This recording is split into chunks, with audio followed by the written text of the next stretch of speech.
Muy buenas, un café que no nos va a dejar, yo qué sé, creo que indiferentes. Me parece que la palabra que estaba buscando es indiferente porque según empecé a leer el libro, pues ya me cambió muchos de mis conceptos y muchísimas de mis creencias. ¿De qué te voy a hablar hoy? Pues de que en el fondo es como dice el libro, que es que la microbiota es idiota. Y vais a decir, jo, Rosa, ya empiezas con los insultos. No.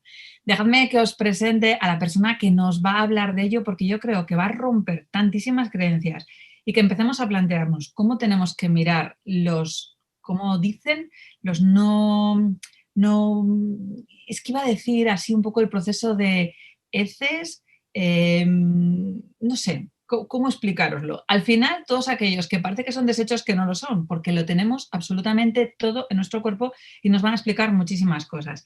Ella es internista, médico internista, es doctora en medicina y experta en microbiota. Durante tantos años en la Facultad de Medicina y en mis especialidades, nadie me ha hablado de todo esto y yo creo que ya va siendo hora. Os presento a todos vosotros a la doctora Sari Arponen. Muy buenas, Sari. Hola, ¿qué tal? ¿Cómo estás? Porque empezaba diciendo, ¿por qué de esto no nos cuenta nadie nada? Porque yo empezaba a leer el libro y creo que todo el mundo debería leerle y además los que estáis en YouTube os lo enseño ya, este es el libro, es La microbiota idiota, el resto lo podéis conseguir buscar a través de las redes y demás, pero es que en la Facultad de Medicina y cuando haces especialidades, yo tengo medicina de familia, nadie me ha hablado de todo esto, pero me parece que es imprescindible. Bueno, es verdad que los que, bueno, yo ya hice la carrera hace, hace un par de décadas, ¿no? Es verdad que en aquella época los conocimientos que había tampoco eran los que hay ahora, porque lo cierto es que el estudio de la microbiota ha sufrido una gran revolución, sobre todo en los últimos años, en el último par de décadas.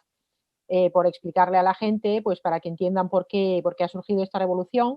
Al final, cuando imagínate que alguien tiene, pues lo típico, una infección de orina, ¿no? O Ujú. una neumonía, pues cogemos la orina o cogemos unas flemas y lo ponemos en esas placas de gelatina para cultivarlo y ver qué bacteria crece lo que está produciendo la infección. Entonces, eso es cuando diagnosticamos infecciones por cultivo. Pero Ujú. claro, eso está bien para identificar una bacteria. Pero cuando estudiamos la microbiota, pues como explico en el libro, pues tenemos no solo cientos, sino miles de especies diferentes. Y claro, es imposible cultivar eso, sobre todo porque muchos son microorganismos que ni siquiera podemos cultivar. No Ujú. solo bacterias, sino también otros o directamente bacterias que no salen en los cultivos habituales. Entonces, hasta que la tecnología no nos ha permitido hacer estudios de biología molecular, de secuenciación masiva o de identificar todo ese material genético de los microorganismos, pues tampoco se sabía realmente tanto sobre la microbiota como lo que se sabe ahora. ¿Cuál es la otra cosa? Pues que una cosa es la investigación que se hace en laboratorio, investigaciones de ciencia básica, y otra cosa es luego el traslado de todo eso a la práctica clínica. En Ujú. medicina en particular, pues ya sabemos que, bueno, pues la medicina que practicamos, bueno, pues es estupenda, sirve para un montón de cosas, enfermedades agudas, si uno tiene un infarto, una neumonía, un VIH, pues lo tratamos muy bien, pero es verdad que es un enfoque, pues muchas veces muy farmacocentrista, y Ujú. los enfoques farmacocentristas para la microbiota no sirven. Entonces, probablemente esta revolución de la microbiota que tiene lugar a nivel científico, pues también tenga que tener un traslado a la práctica clínica, por un lado, y a la formación de los futuros, pues no solo médicos, también otros profesionales de la salud, porque también compete a los odontólogos, a los nutricionistas, vaya, todo el mundo, todo el mundo tiene que conocer la microbiota, ¿no? Entonces, seguro que en los próximos años irán cambiando poquito a poco las cosas. Cuando hablamos exactamente de Sari y microbiota, ¿qué es lo que tendrían que estar entendiendo los oyentes de InViven? Sí, bueno, al final, seguro que si decimos flora, a la gente le suena más, ¿no? La microbiota al final es todo ese conjunto de microorganismos que tenemos en nuestro organismo, no solo en el intestino, que es verdad que todo el mundo habla mucho del intestino, yo en el libro también hablo de la boca, hablo de la piel, también tenemos en el tracto pues genital, la flora, entre comillas, la flora vaginal, pues también es bastante conocida, ¿no? Pero bueno, pues aparte de eso, incluso se sabe que ya hay un microbioma en la sangre, es decir, hay microorganismos en la sangre que no están produciendo una infección, pero que están ahí, están en un estado latente. Y hay estudios muy interesantes incluso en el cerebro de personas, tanto, bueno, pues ya fallecieron, ¿no? Pero personas que fallecieron y que tenían demencia o que eran sanos y que tienen perfiles diferentes de microorganismos en sus cerebros. Entonces, la microbiota que tenemos los humanos, pues es todo ese conjunto de bacterias, de hongos, de virus, de protozoos y de arqueas que forman parte de nuestro organismo y que, bueno, pues están ahí aunque no los veamos. Y menos mal que no los vemos porque nos llevaríamos un gran susto, ¿no? Claro, y para poder conocerla, porque estás hablando de millones, tendríamos que conseguir estudiarla de una forma general en cada una de las partes, ¿no? Como estás diciendo, esa flora vaginal, esa parte de intestino, en el cerebro, o solo cuando aparecen ciertos síntomas en nosotros.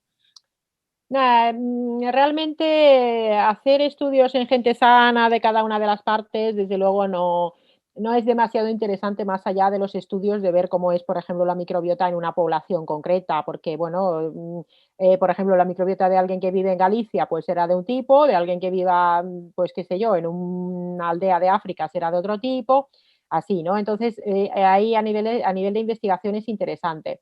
Luego, en personas que ya tienen algún síntoma, algún problema concreto, pues a ver, también a nivel de investigación es interesante, a nivel de persona concreta, bueno, yo tengo pacientes que se hacen ese estudio, pero es verdad que todavía pues falta mucho por terminar de dilucidar sobre hasta qué punto son interesantes este tipo de estudios, porque lo cierto es que la microbiota cambia con relativamente una velocidad relativamente rápida, por un lado, y por otro lado, pues a mí hay pacientes que me traen su estudio de sus heces, de su microbiota fecal, y a lo mejor el 50% del ADN que se identifica es desconocido. Ujú. Y claro, ¿qué consecuencias sacas de ahí? Sabes lo que está, ves lo que está, pero ese resto 50% no sabes muy bien lo que es. Entonces, más que centrarnos en hacer pruebas, que bueno, pues pueden tener su interés, yo no digo que la gente no se haga estas pruebas, es interesante saber realmente qué es lo que le afecta a la microbiota, qué es lo que hace que se desequilibre y qué cosas podemos hacer para cuidar de la microbiota. O sea, no necesitamos saber cómo es la microbiota de una persona en concreto para tomar medidas y cuidárnosla, que es lo que yo pues intento transmitir en el libro, que hay muchas cosas que podemos hacer gratis, además, sin Ujú. necesidad de hacer ese estudio. Y es más, yo le diría a todo el mundo que no corrieran a hacerse un estudio de su microbiota sin que se lo indique un profesional. Pero luego te dan un informe de 40 o 50 páginas de los bichitos que tienes en el intestino y a ver dónde vas con eso, porque la mayoría de los profesionales a día de hoy todavía pues quizás no tengan la formación para analizarlo, ¿no? ¿Cómo sabemos que nuestra microbiota está desequilibrada? Bueno, realmente si tenemos cualquier síntoma, ya un poco crónico o cualquier problema de salud, ya sabemos que seguramente habrá un problema con la microbiota. Entonces, ¿qué tipo de síntomas? Desde luego los síntomas digestivos. Si nos sientan malas comidas, si hay alguna intolerancia a alimentos, si estamos estreñidos o por el contrario hay tendencia a tener diarreas o la alternancia entre diarrea y estreñimiento que es muy frecuente. Si se hincha muchísimo la tripa después de las comidas, y también cosas como, problemas en la piel, esa niebla mental, que la gente que alguna vez la haya tenido sabe lo que es. Las migrañas, enfermedades autoinmunes, alergias, enfermedades, desde luego, digestivas, trastornos neurodegenerativos como Parkinson, Alzheimer, e incluso trastornos de neurodesarrollo como el trastorno del espectro autista. Sabemos a día de hoy que en todas estas situaciones, incluyendo, por supuesto, la obesidad, la diabetes, la resistencia a la insulina, pues sabemos que hay unos perfiles más o menos parecidos entre pacientes de las alteraciones que tienen en la microbiota. Entonces, si alguien tiene una patología o un síntoma cronificado, pues ya es una señal de que tiene problemas en su microbiota. Si de repente esas personas que nos estuvieran escuchando ahora mismo dicen, ay, pues yo tengo ese tipo de sintomatología, que entren en contacto con un profesional que se dedique a poder equilibrar su microbiota y poder conseguir regularlo, implicaría que esas enfermedades crónicas desaparecieran o que solo se equilibraran para no dar más problemas. Bueno, pues es una pregunta interesante porque, de hecho, es un debate que yo he tenido con compañeros o incluso con pacientes alguna vez, el cómo definimos una curación, ¿no? Entonces, hay que distinguir muy bien, por un lado, entre lo que son síntomas, que no son enfermedades en sí, pues qué sé yo, por ejemplo, las intolerancias a la fructosa o la lactosa, o incluso el sobrecrecimiento bacteriano en intestino delgado no es una enfermedad en sí, son síntomas realmente. Eso Ujú. se puede llegar a revertir. ¿Qué pasa? Que luego hay que investigar la causa. Entonces, si la causa es un parásito, pues el parásito o el Helicobacter pylori lo podemos solucionar. pero si es una enfermedad celíaca, pues hombre, la enfermedad celíaca es una enfermedad autoinmune que afecta a todo el cuerpo, es multisistémica, y la celiaquía no la vamos a curar, pero sí vamos a poder hacer que esa persona esté bien. Otro tipo de enfermedades que ya vamos a decir que son, de procesos que ya son enfermedades, que ya son de bandera roja, que decimos en medicina, que quiere decir que ya hay unos cambios estructurales, que hay una afectación de órganos. Por ejemplo, enfermedad inflamatoria intestinal o artropatía psoriásica o tiroiditis de Hashimoto, por mencionar algunas súper frecuentes. Si una persona equilibra su microbiota, modifica su alimentación y con una serie incluso de suplementos de micronutrición consigue estar sin síntomas e incluso consigue no tomar fármacos, Ujú. ¿consideramos que esa persona tiene una curación o que está curada? Pues depende de cómo definamos la curación. Si esa persona luego vuelve a tener el mismo estilo de vida o el mismo desequilibrio de la microbiota o la misma alimentación o el mismo estrés crónico que le lleva a enfermar, pues volverá a hacer seguramente los mismos síntomas. Entonces depende un poco de cómo definamos. Yo desde luego tengo pacientes y tengo compañeros que tienen pacientes que este tipo de problemas, ya sea enfermedad inflamatoria intestinal o Hashimoto o artropatía psoriásica, por ejemplo, que un ejemplo es mi prologuista Mago More, que lo cuenta abiertamente, cómo pues con estilo de vida, alimentación, arreglando la microbiota, pues pueden llegar a tener un control completo de su proceso sin necesidad incluso de fármacos. Quizás podamos hablar más de un término sanación más que curación, ¿no? Hablar de curación en patologías crónicas, bueno, es quizás complicado, ¿no? No, fíjate, yo la primera vez que escuché al Mago More y leí su libro, ya hará como 4 o 5 años que le he entrevistado, te dije hace poquito, que le estaba persiguiendo en el sentido de me hubiera encantado, ¿no? Y esto que uno sueña el universo y entonces al final se consiguió. La primera vez que lo leí dije, no puede ser. Lo primero que pensé es, tiene que ser un diagnóstico erróneo. Un tío que está diciendo que está casi en silla de ruedas desde mi conocimiento de medicina tradicional, como tú estabas diciendo. Entonces, claro, le vi con esa motilidad, con esos 10.000 pasos, todo ese proceso, porque le he visto moverse. Entonces tú dices, no puede ser, será un poco de coña. Pero claro, empiezas a leer el libro y de repente te dices, a lo mejor eso no es coña, simplemente es desconocimiento de lo que no sabemos y cómo a lo mejor puede conseguir afectar a, bueno, pues a situaciones como, por ejemplo, el tema de la obesidad que estabas hablando, ¿no? O sea, eso, o el tema de que a lo mejor entiendo por esa resistencia a la insulina que estabas diciendo que hay muchas mujeres que no se quedan embarazadas haces por un proceso de resistencia a la insulina y cuando les ponen metformina, que tiene más posibilidades, yo ahora me planteo en mi cabeza, ¿y no significará eso que a lo mejor su microbiota está desequilibrada y se puede hacer un proceso preventivo para que sea más fácil? Pero nunca he oído, y en ciencia y sexología he visto muchas parejas con estudios en fecundación in vitro que nadie les haya hecho este tipo de estudio o planteamiento o demás. Pues sí, es un problema, desde luego, bueno, en el tema de la fertilidad tenemos muchos problemas actualmente. Uno es que, oye, y me incluyo, que las mujeres nos ponemos a ello un poco tarde, que no es para que nadie se sienta culpable. Al final, pues nos hemos montado una sociedad y una vida personal y nos ponemos no cuando a lo mejor queremos, sino cuando podemos, ¿no? Entonces, es verdad que hay una serie de situaciones de salud, como la resistencia a la insulina que comentas o la endometriosis, desde luego el síndrome ovario poliquístico relacionado con la resistencia a la insulina, la enfermedad celíaca que por desgracia pues afecta de forma negativa a la fertilidad también y el 85%, 75-85% de los celíacos están sin diagnóstico, un SIBO incluso, un sobrecrecimiento bacteriano en el intestino delgado que tendrá su causa, pues todo esto son situaciones que pueden afectar de forma negativa a la fertilidad pero que no se tienen en cuenta como estudio para valorar a las mujeres que tienen, por ejemplo, problemas de fertilidad. Entonces, claro, si lo que de base falla un poco es cierta comprensión de la fisiopatología y de este tipo de mecanismos de acción, pues tampoco luego el tratamiento será el óptimo. Hay en el terreno de lo que se viene a llamar la fertilidad funcional, Ujú. hay personas que se dedican a este ámbito y haciendo intervenciones, por ejemplo, en el terreno de la optimización nutricional, haciendo intervenciones sobre la microbiota, pues diagnosticando este tipo de situaciones latentes o diagnosticando, por ejemplo, la endometriosis, que tiene un retraso diagnóstico tremendo, 8 o 10 años en muchas mujeres, pues se consigue ayudar a estas mujeres y muchas llegan a quedarse embarazadas de forma natural sin recurrir incluso a, bueno, pues a métodos ya de fertilización in vitro y demás. Por ejemplo, el Hashimoto, la tiroiditis de Hashimoto es otra situación que tiene un infradiagnóstico tremendo.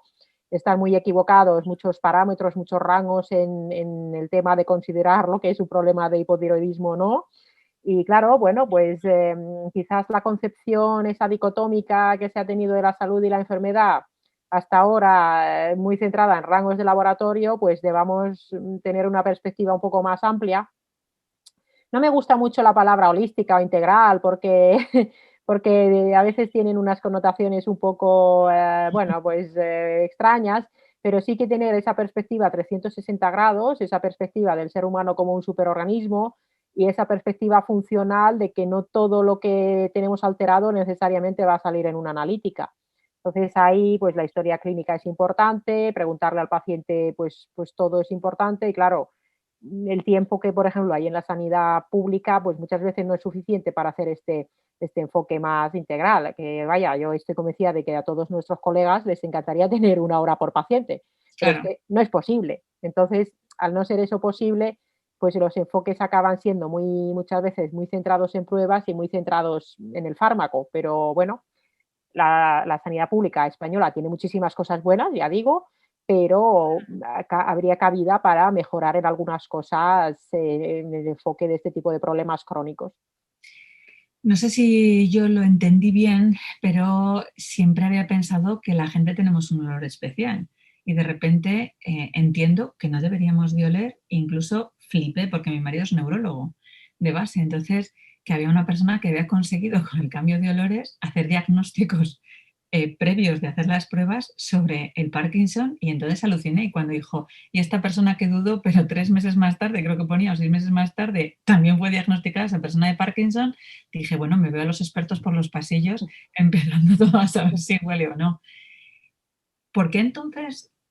No sé, es que te parecerá una pregunta así muy, muy nimia y estúpida, pero hay 250.000 productos para que tu sudor de repente no aparezca y de repente yo entiendo que es que nuestro sudor no debería de oler. Y entonces es como algo no es coherente o algo no coincide. Bueno, al final todos tenemos un olor, ¿no? Lo que pasa es que lo tapamos, porque fíjate, sobre esto leí cuando estaba documentándome, bueno, ya tenía mucha documentación para el libro, pero para algunas cosas pues busqué más información y me topé, y fíjate, una tesis doctoral sobre el tema del olor. Era una tesis doctoral de Derecho que hablaba sobre el tema de los olores y sobre cómo el olor en nuestra sociedad pues tiene unas connotaciones muy particulares porque es verdad que nos empeñamos en taparlo mucho porque nuestro olor propio, pues al final lo tenemos, aunque nos lo quitemos o lo tapemos, pero es verdad que hay personas que huelen.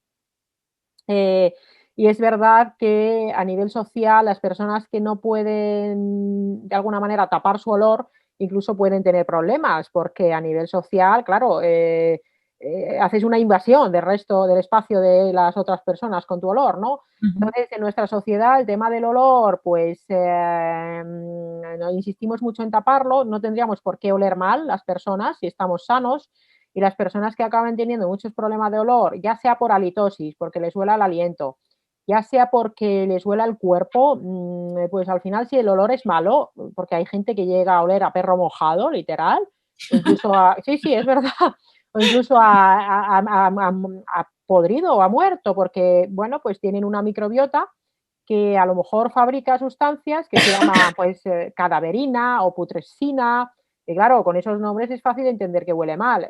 El olor a pies, pues es porque hay una microbiota en el pie que descompone las grasas de las células, descompone las células muertas y hace que huela a queso. Y luego hay gente que tiene un olor corporal que es muy dependiente de la microbiota. Incluso a veces pues llega a ser tan intenso que no se llega a tapar. Es verdad que una persona sana no tendría por qué oler mal. Puede oler fuerte, pero no tendría por qué oler mal. Entonces es que, bueno, pues está como mal visto, ¿no? Oler en nuestra sociedad y entonces nos empeñamos en taparlo. Esto, fíjate, hablando del olor, es verdad que esa mujer, lo cuento en el libro, pues podía diagnosticar, captaba el Parkinson, porque probablemente pues había algún cambio de algún metabolito, de la metabolómica de esas personas, pero es obvio que los perros tienen un olfato maravilloso, ¿no? Y en mi país, en Finlandia, ya en mayo hicieron un estudio en la Facultad de Veterinaria de la Universidad de Helsinki que, bueno, pues consiguieron adiestrar a perros para oler el COVID con una sensibilidad mayor del 95%. Y Ujú. hay perros que se pueden llegar a adiestrar para diagnosticar el Clostridium difficile, que es una bacteria que, bueno, para los que nos escuchan, pues puede producir colitis y diarreas muy graves en personas después de un tratamiento antibiótico, sobre todo. Y claro, esto al final, ¿por qué es? Pues porque los microorganismos que tenemos en el cuerpo fabrican un montón de sustancias y parte de esas sustancias son volátiles y los tenemos flotando alrededor de nosotros y generan ese olor. A veces lo percibimos, muchas veces queda por debajo de nuestro nivel de percepción, pero puede tener efecto en nosotros igual que las feromonas. Entonces, el tema del olor tiene mucho campo de estudio y la verdad es que es muy interesante. De hecho, se me estaba viendo una película que recomendé hace poquito de Netflix, en el que, ahora no recuerdo el título, es un perro que fallece y entonces va pasando como de un perro a otro, ¿no? Y entonces una de las partes, pues se ve como él hace un diagnóstico, le educan para diagnosticar el cáncer. Entonces empiezan a ver como el tipo de olores puede distinguir a una persona o no, si está con algún tipo de tratamiento o tiene algún tipo de sintomatología por lo que sucede. Y entonces yo pensé, esto a lo mejor es ciencia ficción, pero claro, con lo que me estás diciendo estaba como muy experto en un laboratorio puesto y sí que me quedé ahí un poco en la duda, ¿no? Porque, claro, de hecho en la película diagnostica previamente para que se den cuenta de que hay un proceso de la leucemia por el tipo de olores que está desprendiendo. Entonces los perros solo se agachaban, se ponían tumbados, como indicando, ¿no? En ese proceso de educación, porque era como muchos años. Claro, lo dices ahora y fíjate, un 95% hay muchas PCRs que no han llegado a ese proceso y solo se necesita tener un perro, pero nunca me lo habría planteado. Claro, una de las cosas que transmites y a mí me parece muy interesante, y sobre todo porque dices, por favor, que nadie, todo el mundo se vaya a buscar las heces del vecino, es todo lo que se habla ahora de los trasplantes de heces, ¿no? O sea, es cómo poder cambiar ese tema de microbiota y sobre todo porque lo escuché como hace 4 o 5 años que ya había compañeros que estaban en digestivo, que se lo planteaban incluso para algunas enfermedades, como dices tú, inflamatorias crónicas, que lo que hacían eran como cápsulas que ya estaban preparadas, los que cogían heces de otros, y me lo comentaron y me pareció sorprendente, pero no lo entendí, que ahora creo que al leer he podido verlo un poquito más. ¿Podrías contarnos un poco más sobre ello, Sari? Sí, sí, lo comento en el libro porque realmente los trasplantes de heces, pues al final es eso, es coger pues las heces de una persona sana, bueno, pues se pasan por una serie de procesos para acabar haciendo esa cápsula, ya parece que por vía oral se pueden tomar, aunque antes, bueno, también se ha propuesto utilizar la vía digestiva baja, es decir, con una endoscopia puedes hacer llegar esas heces al intestino grueso. Y bueno, pues ponérselas a una persona que tiene un problema de salud concreto. Entonces, realmente esto se hacía ya en China hace miles de años y en veterinaria hace algunos siglos en Europa también. Ahora está en mucha investigación para múltiples enfermedades. De momento, la única indicación para hacer un trasplante de heces es, o sea, indicación aprobada que se hace algunas veces, es esa diarrea, esa colitis por el Clostridium difficile. Uh -huh. Para todas las otras enfermedades está en estudio. Entonces, ¿qué es lo que pasa con esto? Pues fíjate, si tú revisas las guías de práctica clínica, las recomendaciones oficiales de qué hay que hacer para examinar al donante de esas heces, pues bueno, se le hace una serie de estudios al donante para ver que no tenga ciertas enfermedades, que no esté tomando ciertas medicaciones, que no tenga infecciones, etcétera. Pero las guías de práctica clínica no obligan a hacer un estudio de la microbiota del donante. Es más, incluso aunque se hiciera ese estudio de microbiota, pues como comentaba antes, nos encontraríamos que una parte de la microbiota no sabemos ni lo que es, porque Uh las -huh. bacterias hay una parte que no se sabe, pues no está identificada, aunque esté ahí el ADN, no sabemos a qué bacterias corresponde. De los virus sabemos poquísimo y también están ahí y afectan a nuestra salud y a la salud de nuestras bacterias. Los hongos, en fin, hay una serie de cantidad de microorganismos ahí que no vamos a poder identificar. Pero es que aunque pudiéramos, a día de hoy no se obliga a examinar al donante. Pero luego además hay casos en los que a lo mejor una persona en ese momento está sana, y a lo mejor imagínate que a los 3 meses empieza con una enfermedad, le debuta, qué sé yo, una esclerosis múltiple. Uh -huh. Pues ya tenía una microbiota que puede participar en generar esa esclerosis múltiple, pero como estaba sana esa persona, pues cogiste sus heces y se los trasplantaste a otro. Pues a lo mejor estás trasplantando una microbiota que en cierta predisposición genética puede predisponer a disparar una esclerosis múltiple. Entonces, los trasplantes de heces se están investigando, ya digo, en múltiples enfermedades, pero aquí pasa como muchas veces hacemos los humanos, que la tecnología corre más rápido que nuestra prudencia, ¿no? Claro. Entonces, como decías, lo de ir a buscar las heces del vecino lo ponía porque en Estados Unidos hay gente que ya se ha hecho trasplantes de heces caseros con las heces de su vecino, bueno, del vecino de un amigo. Entonces van, bueno, es un poco asqueroso, van, cogen las heces, hacen el proceso, no voy a describirlo porque es muy desagradable, y bueno, pues se lo trasplantan. Pero claro, si ya en condiciones de sanitarias no sabes muy bien lo que estás trasplantando, pues imagínate cuando coges a una persona random por ahí lo que, lo que puedes estar metiéndote. Entonces, a día de hoy sabemos es muy poco lo que sabemos sobre el microbioma, o sea, sabemos muchas cosas, ¿vale? Más de 85.000 artículos en PubMed indexados, artículos científicos, pero hay tantísimas cosas que no sabemos que hacer este tipo de estrategias, bueno, pues hombre, si es la vida o la muerte por un Clostridium, pues vale, pero para otro tipo de patologías, cuando podemos intervenir en la alimentación, en optimización nutricional, podemos usar probióticos de cepas específicas que sabemos exactamente lo que estamos dando, bueno, pues el trasplante de heces es interesante seguir investigando sobre ello, pero como decía un profesor mío, bueno, un maestro mío durante la residencia, medicina, pues hay que saberse lo último, pero aplicarlo penúltimo. Entonces, a lo mejor lo último son los trasplantes de heces, todavía les quedan años de recorrido, pero los probióticos pues son seguros y los conocemos, ¿no? Igual que la alimentación y todo lo demás. ¿Que en un futuro utilizaremos más los trasplantes? Yo sinceramente pienso que probablemente vayamos a utilizar más otra cosa que se llaman los consorcios bacterianos, ¿Qué que es? es, que es coger 25, 30, 35 cepas bacterianas eh, identificadas para patologías concretas que vayan a poder modificarlo bastante la microbiota como para que tenga el mismo, bueno, un efecto parecido al de un trasplante, pero sin los riesgos de un trasplante, porque controlamos exactamente qué bacterias estamos metiendo. En el trasplante, pues bueno, pues sabes algo de lo que estás metiendo, pero hay otro montón de cosas que es que no sabes lo que hay ahí. Sobre todo, por ejemplo, del viroma, de los virus, es que tenemos mogollón de virus en el organismo de diferentes tipos y no sabemos mucho todavía sobre esa parte porque los virus son mucho más difíciles de estudiar. Ujú. Claro, hay una frase en desarrollo personal que habla mucho que tu mentalidad suele ser un poco el resumen de las 5 personas con las que más habitas. ¿Con la microbiota nos sucede lo mismo? ¿Podemos conseguir tener una mezcla de las 5 personas con las que más nos comunicamos y que de repente se transfiera pues, a través desde un abrazo o desde el proceso del sudor o incluso el cambio de alimentación o un beso o una penetración? No sé.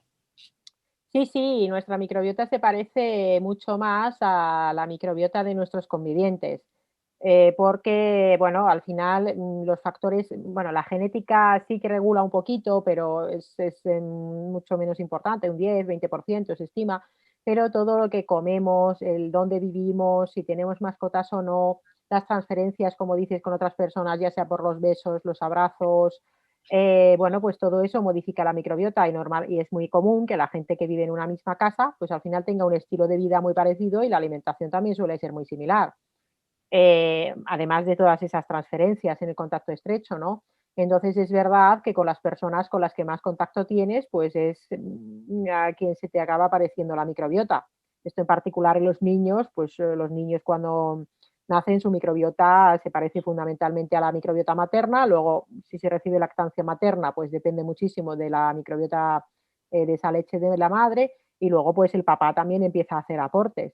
Ujú. Entonces, las microbiotas de las personas que viven en una misma casa va a ser muy parecido. Había un artículo muy interesante hace, bueno, lo resumí en mi blog hace poco, que comentaba la repercusión que está teniendo todo lo que hacemos para luchar contra el COVID para nuestras microbiotas y la microbiota global de la humanidad.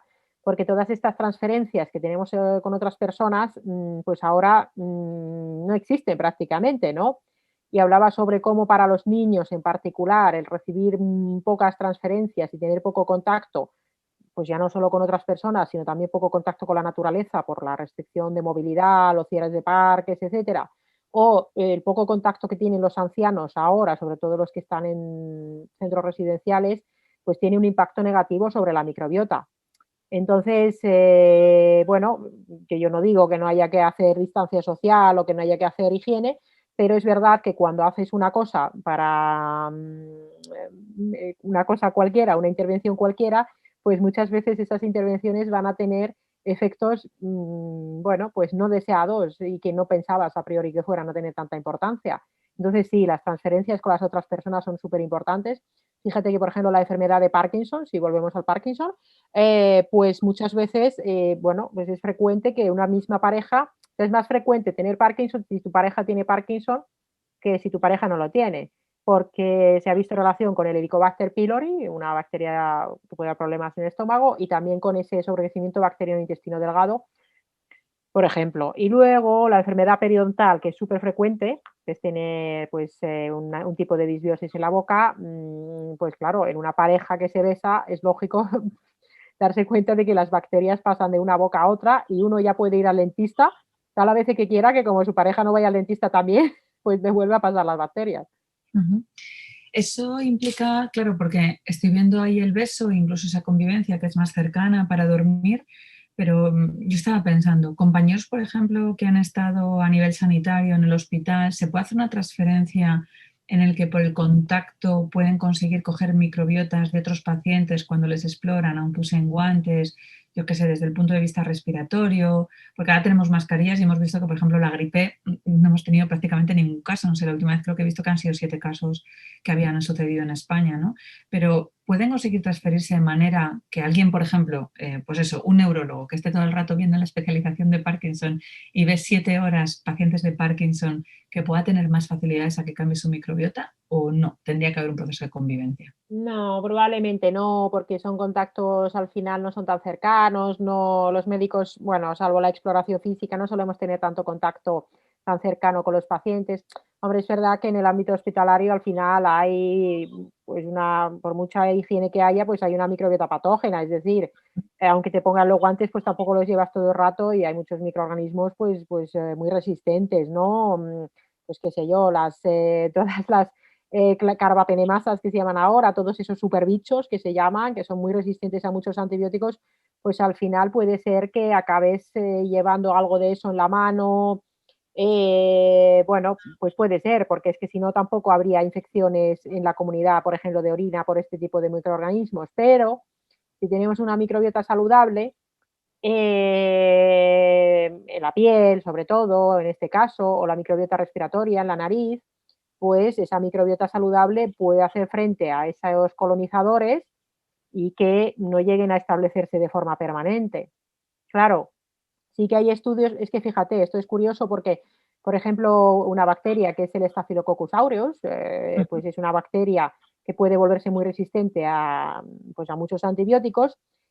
Pues aquí en España, cuando alguien tiene esta bacteria en el hospital, pues se le hace un aislamiento, ¿no? Un paciente. Pero nunca se hace, no se hacen estudios de los trabajadores, ¿no? Hay países en el norte de Europa donde, pues en Noruega concreto, no sé si lo siguen haciendo así, pero bueno, pues si un trabajador sanitario tiene esta bacteria en su nariz, pues le hacen una descontaminación y no le dejan seguir trabajando hasta que no se lo quite. Entonces, en España en particular hay un problema importante en el ámbito sanitario con este tipo de bacterias resistentes, muchas veces por el mal uso de antibióticos, pero lo que ya se ha visto es que hay formas de actuar sobre la microbiota que nos permiten protegernos frente a estas bacterias, contra estos superbichos. Porque hay bacterias buenas, de las llamadas entre comillas buenas, o probióticos, que pueden fabricar sustancias que matan a otras bacterias y Ujú. es una vía de investigación muy interesante para luchar contra estas bacterias. Pero vaya, normalmente por tener contacto con los pacientes, que te vaya a suponer un problema, es raro que puedes llegar a colonizarte por un momento temporal, pero al final haciendo la higiene de manos en el ámbito hospitalario, que te lo lleves a casa y que te dé un problema, es raro. Es verdad que los médicos en particular, hasta el COVID, pues íbamos de calle, ¿no? Y con la bata y probablemente, pero no tiene mucho sentido, ¿no? Porque si enfermería, auxiliares, celadores y todo el resto se ponen el pijama, ¿por qué nosotros los médicos mayormente solo nos poníamos la bata? Tampoco es que la bata nos proteja mucho de la ropa de calle, ¿no? Y luego íbamos con la ropa de calle, pues ala, llegas a casa Y es verdad que ahí ahora ha cambiado con el COVID, al menos cuando me reincorporé al hospital y claro, ya todos nos poníamos el pijama, pero quizás tenga más interés en ese traslado que puedas hacer de los microorganismos en la ropa y en objetos, anillos, llevar las uñas pintadas en el ámbito hospitalario es nefasto, debería estar prohibido totalmente. Bueno, pues ese tipo de cosas quizás tenga más interés que el contacto que tengas tú con los pacientes. Ujú. ¿Cada cuánto cambia? Porque has dicho que la microbiota cambia a veces incluso muy rápido. ¿Cómo puede permutar? O sea, me refiero, puede ser que a lo mejor si yo hoy cambio mi alimentación, empiezo a hacer una alimentación sin gluten, ¿cuánto tiempo va a repercutir para que esa microbiota cambie? O si de repente hemos tenido alguna situación, como decías, eso, una sobreinfección intestinal o algún tipo de desequilibrio, ¿en cuánto tiempo podemos ver una modificación y un cambio que sea positivo para nosotros? Pues, realmente se ha visto, bueno, la microbiota del intestino delgado puede cambiar incluso en horas, a lo largo de un mismo día. Claro, no significa que sean cambios persistentes, significa que hay cambios en las cantidades relativas, que haya más o menos cantidad de unas bacterias u otras, ¿no? Pero, por ejemplo, la del intestino grueso, que al final es la más fácil de estudiar porque coges las heces y las analizas, ¿no? Pues se ha visto que con 2 días de cambio de alimentación ya se puede empezar a cambiar la microbiota del intestino, ¿no? ¿Esos cambios serán permanentes? Pues depende de si los cambios, en este caso, por ejemplo, la alimentación son permanentes. Si hacemos un cambio de alimentación hacia más saludable y nos dura una semana y luego volvemos a comer igual que antes, pues esos cambios no serán persistentes. Esto lo comento el caso de Tim Spector en el libro, que es un investigador de Reino Unido que fue a Tanzania con una tribu ancestral, con los Hacha, y hizo análisis de microbiota de heces antes de ir.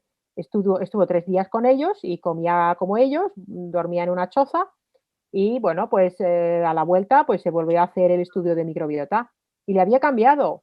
A ver, no se le había puesto como a los Hacha, hace falta más tiempo para eso, pero había tenido un montón de cambios beneficiosos solo en 3 días. ¿Qué pasa? Pues que al cabo de unas cuantas semanas le volvió a como lo tenía antes. Entonces hay un concepto que es la resiliencia, ¿no? Que es al final esa capacidad de resistir el cambio. Entonces, es curioso, pero las cosas que nos impactan de forma positiva, ¿no? Pues bueno, nos pueden ayudar a cambiar, pero luego dura poco tiempo, pero las cosas, si no lo mantenemos, ¿no? Los cambios positivos, pero las cosas que nos afectan de forma negativa, pues si nuestra microbiota no es resiliente frente a esas agresiones, esos cambios en negativo, pues sí que pueden persistir en el tiempo, incluso aunque se quite la agresión que lo provocó. Ujú. Entonces, ahí está la cosa, que al final la microbiota es un ecosistema. Entonces, si tú haces cosas que van bien para un bosque, pues no sé, cuidar el bosque, pues para que no haya incendios, pues el bosque estará bien mientras tú hagas esas cosas. Pero en el momento en el que dejas de cuidarlo y llega, pues qué sé yo, un incendio, pues el incendio ya se carga el bosque y el bosque se queda dañado durante muchísimo más tiempo. Entonces es curioso como en la salud humana mantener la salud requiere un esfuerzo constante, pero el dañar la salud con unas pocas cosas malas, pues nos pueden acabar dañando de forma muy persistente en el tiempo, incluso aunque se vaya el factor que causó el daño, si no hacemos de forma activa muchas cosas para recuperar la salud. Ujú. Entonces es un equilibrio delicado y por eso pues hay que hacer tantas cosas para cuidarse. Como hablas de cuidarse, sale en el libro y además me he sentido muy orgullosa cuando hablas de las personas centenarias y siempre se habla de Okinawa y de repente descubro que hay un sitio en Orense que les tenemos todavía más centenarios y es como, perdona, a Okinawa tendremos que quitarles que tenemos a Orense, ¿no? O sea, era como así patria. ¿Qué es lo que se ve en estas personas? Porque, claro, siempre hemos pensado que el proceso era el para qué, ¿no? El propósito, el ikigai de lo que tenían las personas en Okinawa. Y ahora me estás hablando mucho de la situación de cómo es esa microbiota y cómo se está generando no solo allí, sino también en poblaciones aquí en España. Sí, al final todas las poblaciones que tienen muchas personas centenarias, supercentenarias o muy longevas, tienen una serie de características comunes. Una es que no viven en ciudades. Vas a los Claro, pueblos. claro, entonces viven en entornos rurales, de campo, de naturaleza, ¿no? Entonces eso ya da variedad a la microbiota. Otra es que no comen en exceso. Vivimos ahora en una sociedad de la abundancia, la mayoría de la gente, bueno, pues come demasiado para lo que realmente necesitaría. Es ese concepto japonés del hara hachibu, ¿no? De no comer hasta reventar. Y luego, pues comer productos de la tierra, ¿no? De lo que se cultiva, de las gallinas, de los huevos, de lo que se pueda pescar, si es que hay zona de pesca. Entonces, al final se trata de comer comida real, o sea, comida que, bueno, pues no está ultraprocesada, ¿no? Y luego, pues tienen un ritmo de vida que sigue mucho los ritmos circadianos, o sea, va mucho con los ritmos de la naturaleza, con la luz, con la oscuridad. No tienen esa conexión con las redes sociales continuamente y tienen una tribu, ¿no? Y hacen trabajo físico, o sea, hacen, bueno, pues se mantienen activos físicamente toda su vida. Entonces, si esto lo contraponemos con personas que viven en una ciudad, con un estrés crónico continuo, con un trabajo sedentario, con una alimentación muy basada en ultraprocesados, que salió justo el otro día, salieron datos que en España solo el 40% de los productos de alimentación que se consumen son frescos, el 60% no. Entonces, gente que está por el día metido en sitios oscuros y por la noche tiene exceso de luz. Pues todos estos factores, si miramos ese estilo de vida, pues más saludable frente al estilo de vida que tenemos la mayoría de los seres humanos modernos en las ciudades, pues hombre, parece que esto que digo, o sea, a mí yo muchas veces pienso que esto que digo en realidad es como muy fácil de entender, que todo eso nos enferma, pero sin embargo seguimos viviendo así, de esa forma, ¿no? Claro. Que tenemos que ir todos corriendo al pueblo y renunciar a los ordenadores y las redes sociales, pues somos un ser humano, somos un animal social y probablemente sea muy difícil hacer un cambio social que acabe siendo beneficioso para la salud de todas las personas, ¿no? Ujú. No podemos salir todos de las ciudades, es que no sería probablemente muy viable, pero habría que intentar hacer ciudades más amables, hay otros modelos de ciudad más verdes, hay que tener más contacto con la naturaleza, habría que aprender a hacer esas desconexiones digitales. En fin, son muchas cosas del estilo de vida que la gente no cae en ello y no piensa que le puede llegar a enfermar, pero lo cierto es que las ciudades enferman a las personas. Ujú. Y desde muy pequeño en una ciudad, pues más todavía. A nuestros hijos los tenemos, a los niños, bueno, si hay tanto problema ahora de salud cada vez más, es por un lado por las generaciones del biberón, por vivir tanto en las ciudades, los niños han perdido mucha libertad, no tienen mucho contacto con la naturaleza, bueno, pues son una serie de factores que afectan de forma negativa sobre la microbiota y también sobre nuestras propias células. Mucha gente tiene neuroinflamación por el estrés crónico y si no se actúa sobre esto, pues es lógico que surja la enfermedad. Lo raro sería que no surgiera. Ujú. Nos has convencido a que tenemos que conseguir ver nuestra microbiota. ¿Y ahora qué? O sea, tenemos que conseguir regularla. Yo ya estoy convencidísima. ¿Y ahora qué hacemos? O sea, los que estén escuchando es, vale, yo de esto no sabía absolutamente nada. Quizás tenga algún sentido que tenga que conseguir cuidarme, además de quitarme el móvil, bajar el proceso de estrés, hacer actividad, ¿no? Y entonces ahora podemos ser más conscientes. ¿Y después qué hacemos, Ari? Bueno, cada uno primero tendría que hacer una reflexión sobre su situación actual, ¿no? Sobre cómo está realmente. Ahí pongo esos 12 pilares de la salud, de que uno puede evaluarse cómo está realmente de salud, ver si tiene algún problema de salud crónico, ver si está tomando muchos fármacos y hacer una evaluación de cómo se está alimentando, de cómo duerme, de cuánto se mueve o no se mueve, si hace ejercicio. Y una vez que tenga esa situación identificada, si no hay ningún problema de salud grave, fíjate, solamente con, si hiciera todo lo que digo en el libro, Ujú. ya podría mejorar muchísimo, solo con eso. Que hay alguna enfermedad, qué sé yo, desde una enfermedad autoinmune, alergias, patologías digestivas, obesidad, pues veo difícil que, o sea, todo eso también podría mejorar aplicando todo lo del libro, pero es verdad que con la ayuda de un profesional actualizado se puede llegar a mejorar mucho más. Ujú.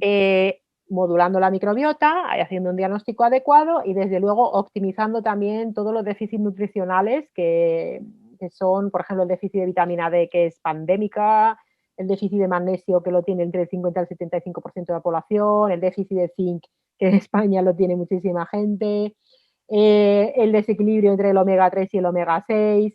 Pues todo esto le pasa a muchísima gente y no es que ninguna una cosa sola de estas por sí sola produzca una enfermedad, pero es que es la suma de todas ellas, más la disbiosis, más el estrés crónico, de todo esto, si se apañara con la ayuda de, bueno, con lo que dice en el libro, y si hay pues unos problemas de salud ya más graves, con la ayuda de un profesional actualizado, pues se puede mejorar mucho.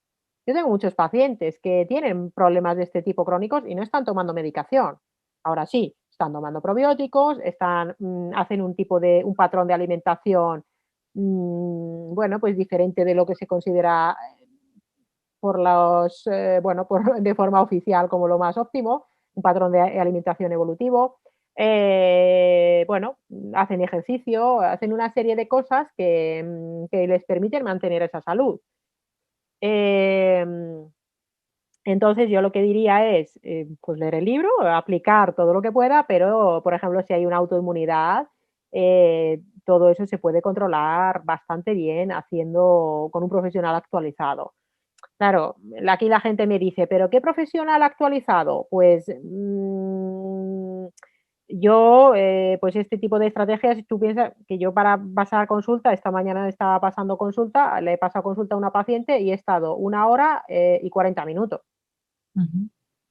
Entonces, eso en la sanidad pública a día de hoy, pues no es posible. Sería muy deseable que en la sanidad pública se incorporaran nutricionistas, que se incorporaran más psicólogos, profesionales de la actividad física y del deporte, fisioterapeutas, pero como esto de momento no va a pasar, pues al final, si uno tiene un problema de salud que de verdad quiere mejorar e incluso reducir, yo no digo que todo el mundo pueda conseguir quitarse los fármacos, pero quizás sí estar mejor, porque hay mucha gente que está con fármacos y no termina de mejorar. Pues si después de leer el libro y aplicar todo no terminan de mejorar lo suficiente, pues hay muchos profesionales que de forma privada pues pueden hacer una ayuda. Esto ya depende de los objetivos que tenga cada uno. Si una persona prefiere seguir con fármacos y no liarse y no esforzarse, pues es totalmente legítimo. O sea, yo ahí no entro. Porque Ujú. todo lo que yo propongo en el libro es gratis. O sea, pero requiere esfuerzo. Y ese esfuerzo, pues quizás es lo que mucha gente no siempre está dispuesta a llevar a cabo. Yo no Ujú. digo que sea fácil, ¿eh? No, no. Vivir, no, no, vivir, o sea, yo lo que no, yo no voy a decir que vivir a día de hoy de una forma coherente con cómo hemos evolucionado el ser humano, vivir a día de hoy en nuestra sociedad de una forma coherente que no nos enferme, no es fácil. Yo no digo que sea fácil, pero es posible. Ujú. Pero ¿que requiere esfuerzo? Sí. Y fácil, fácil, no. Es un proceso que lleva su tiempo, porque implica cambiar muchas cosas que uno tenía las creencias de que la alimentación adecuada era comer 5 veces al día con un montón de cereales y lácteos. Pues no, eso es un mito bastante falso y absurdo. Que con caminar un poco media hora todos los días es suficiente. No, eso no es ejercicio que desconectar viendo una serie en Netflix por la noche es una forma de controlar el estrés, pues tampoco. Entonces, ¿qué es fácil? Pues bueno, no, no es fácil. ¿Que es obligatorio hacerlo? Pues tampoco. Uno puede elegir cómo quiere vivir y cómo quiere cuidar su salud. Esto no es Ujú. para todo el mundo.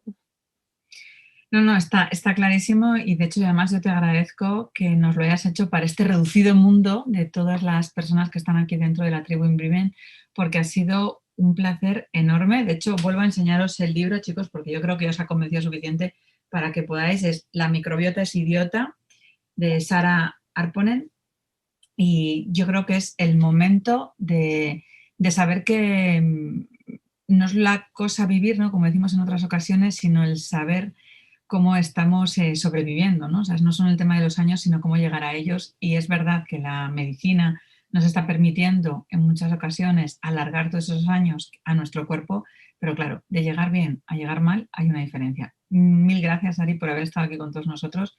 Ha sido un lujo. Muchísimas gracias. Espero que, bueno, pues que la gente se preocupe por enterarse un poquito más.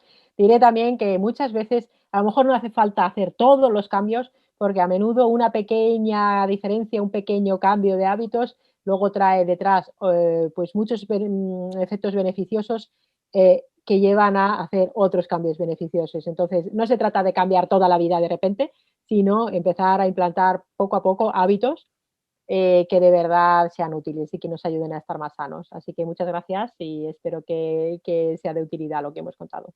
Seguro que sí. Chicos, pues ya lo habéis oído. Yo no sé vosotros, pero yo voy a regular mi microbiota. De hecho, tengo la cabeza ahora mismo a boom y solo espero poder encontrar ya la idea de no solo terminar el libro, sino ir y ponerme en manos de algún tipo de profesional. Mil gracias por estar ahí. Nos escuchamos en el siguiente podcast.